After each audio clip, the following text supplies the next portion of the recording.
Hello everyone, we are Group 8 from the Earth Youth Summit. I am Tristan from Indonesia. I'm Hazuki from Japan. I'm Kaise from Japan. Today our presentation is going to be on the topic of waste management between Indonesia and Japan. Yeah, we're doing a comparison between the two countries. Through this presentation, we would like more people know the current status of waste disposal issues and compare our two countries with each other. Improper disposal of waste has led to environmental pollution and health hazards. In general, waste is a very important topic. Waste isn't just trash. It has serious consequences. It harms the environment, pollutes our air and water, and contributes to climate change. It also poses health risks, especially in communities near landfills or dump sites. Economically, waste leads to lost resources and high cleanup costs. Many materials we throw away could be used or recycled, but instead they end up in landfills. This waste also highlights social inequality as its impact often falls on the most vulnerable. But with better waste management, we have an opportunity to protect the planet, save money, and build a more sustainable future. So better waste treatment is a development for the whole country. And then we have a graph here. This graph shows the human health risks that the plastic waste proposes, such as polycylic, which is mostly found in plastics or stuff like rubber, which mixed with the environment might impact our health over time, especially in our crops since we mostly consume it every day. The next one is the metalloids that can corrode our plants and our buildings that might end up having consequences in the future. Our next slide is public participation. Public participation is very important in the world of waste management as it pushes the community to do more and also encourages younger generations to follow in waste management. You can see the first points of both Japan and Indonesia. The first point of Japan, the city provided cleaning facilities for waste management, such as divided garbage bins or waste bags for dogs or pets in the park. Whereas in Indonesia, they do not have those things as they are rare and very rare.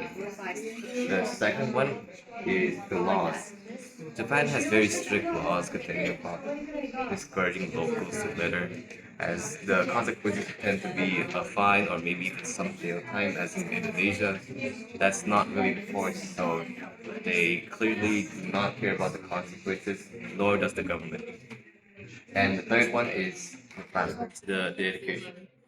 Yeah, Japan children have been educated since childhood to manage waste as in it's a good thing. So over time they view it as a civic duty. Whereas in Indonesia we have not been learned that from a young age and is now rarely being implemented in the school program. As you can see, this is the slides, the photos of the garbage bins. The bottom one's Indonesia, the top one's Japan. Next, the waste volumes and emissions. The waste volume that you can see from Japan and Indonesia are clearly different. Japan clearly has significantly less waste per ton than Indonesia and waste per capita. Clearly, there's a 50 kilogram difference per year. As in emissions, you can clearly see we have 28.4 total emissions of methane or CO2. As in Indonesia, they have 127 billion, which is significantly more than in Japan due to our lack of infrastructure in waste management. Okay, and now we come to the next part. That's waste treatment. That's how the waste is treated after it's collected. So first we need to know that the annual growth rate of Indonesia's population is about 1%, and there are currently almost 300 million people living in Indonesia, so a lot more people than in Japan.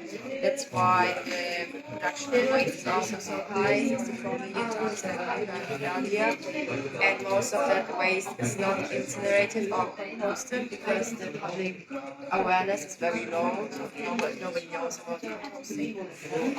And the most common disposal method is open dumping, or if it's collected, then it's landfills or open burns.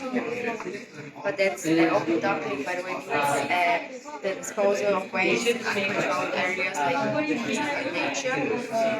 And this leads to significant sanitation issues, including gut safety, health risk, and environmental pollution.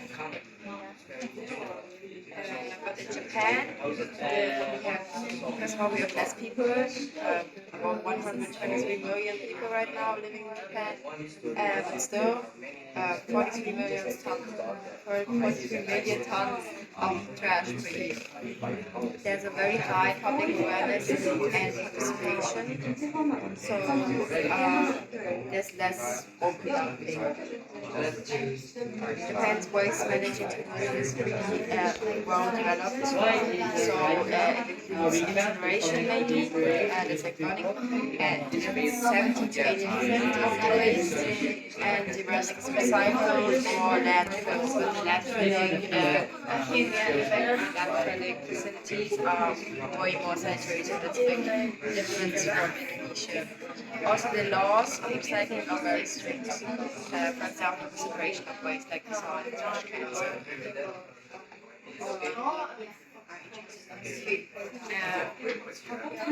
Now a bit of an overview for the waste infrastructure. That means it's just the systems that are used to manage the waste.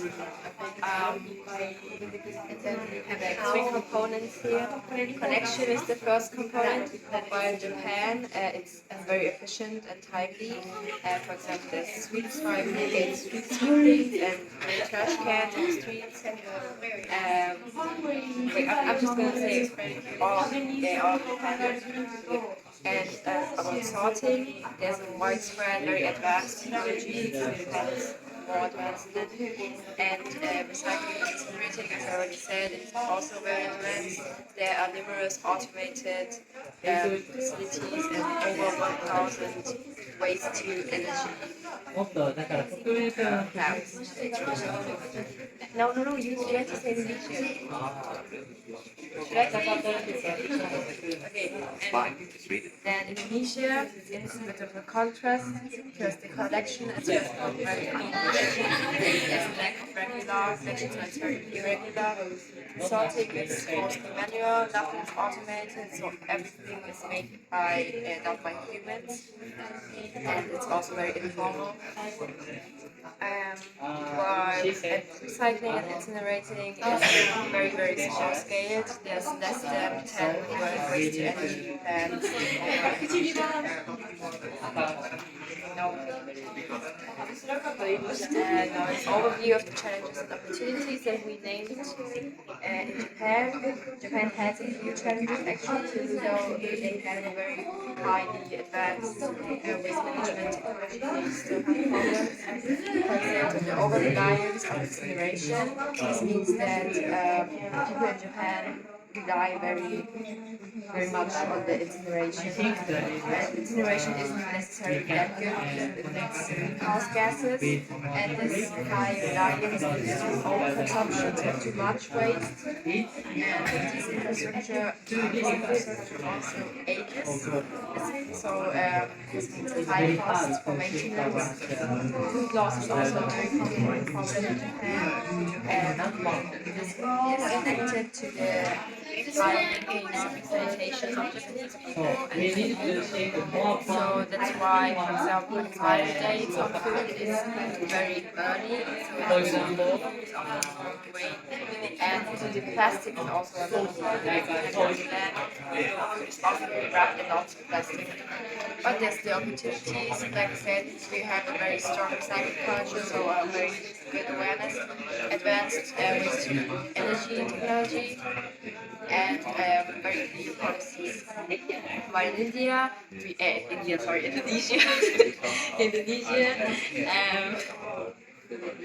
have the challenges.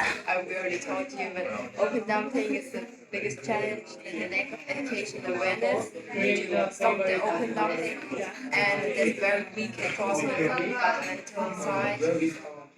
Still, Indonesia is developing, so there's some opportunities.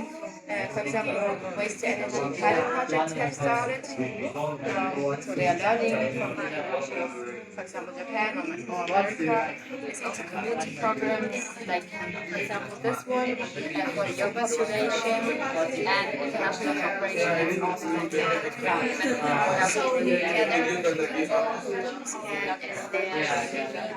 Japan showcases a mature, efficient waste system by public cooperation. Indonesia is in a position with growing efforts, but still facing infrastructure and cooperation. There's much to learn from each other. For example, I told you that Indonesia is learning technology from Japan, but the other way around, we could also learn from Indonesia. For example, we have the plastic problem. So Indonesia is the traditional way of wrapping food in nationality, and with Latvia, natural resources that are plastic, and they want things to maybe learn.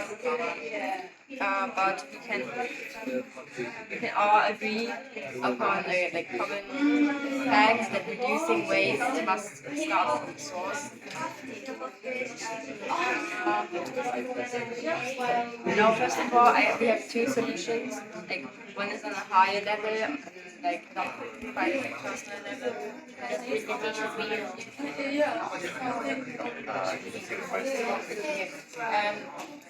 First of all, exchanging advanced technology, but exchanging in general is very important between the countries.